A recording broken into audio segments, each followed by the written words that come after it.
pre-Hispanic times, the Valley of Mexico held 5 lakes and extensive wetlands.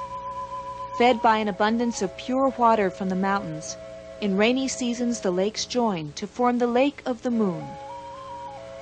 The great civilizations of this rich valley controlled most of Mexico and Central America, beginning with the Teotihuacan Empire more than 2,000 years ago. It was then, before the birth of Christ, that the first Chinampas were made. The ancient people of the Valley of Mexico layered strips of water weeds and rich mud to make rectangular islands surrounded by canals. Each island was called a Chinampa. Crops were planted, and one of the world's most productive forms of agriculture was born.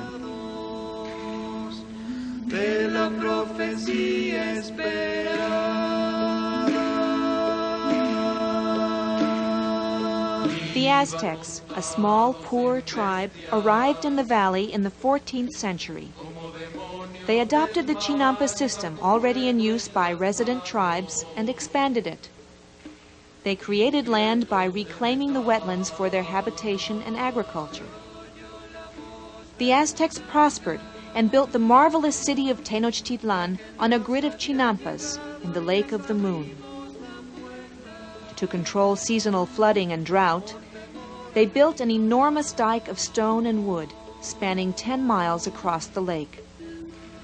Keeping out the salty waters of the north, the dike created a freshwater lagoon in the southern half of the Lake of the Moon. The Chinampa zone was thus a gigantic hydraulic scheme manipulating fresh and salt waters through periods of drought and flood. At the time of the Aztec Empire, the Chinampas, supplemented by the yields of surrounding farms, hunting, and fishing, supported an estimated valley population of 2 million people. How was this highly productive agricultural system sustainable for 2,000 years? The key to the proper functioning of the Chinampas was water management. The canals of the Chinampas enabled drainage of the spongy wetland soil during the rainy season and thus reclamation of the land. During the dry season, water could infiltrate each Chinampa from the canals, and the porous Chinampa soil received a continuous supply of water. Irrigation was needed only during periods of drought. With this abundant and self-regulating supply of water and rich soil, the Chinampa zone was a self-sufficient economy until well into the 20th century. An average family landholding of 1/2 an acre provided a multitude of crops, building materials, animal products, fish, and waterfowl, with ample surplus for market. Chinampas were constructed in 2 ways. In marshy areas, ditches were dug around rectangular pieces of land, piling the mud on top to create the Chinampas. In shallow lakes, the building of a Chinampa required 7 steps. First, using a long pole, a suitable base for a Chinampa was located in shallow water. Wherever possible, the remains of an old Chinampa, called a cimiento, were used.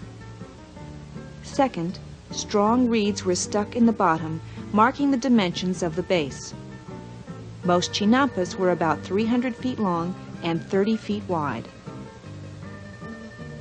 Third, mud was dug from around it and piled on top of the reeds and the cimiento. Fourth, mats of water vegetation were cut and towed to the new Chinampa. Fifth, a compost heap was created by layering the mats of vegetation on top of each other until there was a thick cap of vegetation. Sixth, mud from the bottom of the lake was mixed with soil from an old Chinampa and placed on top, reaching a height of about 1 foot above the water level.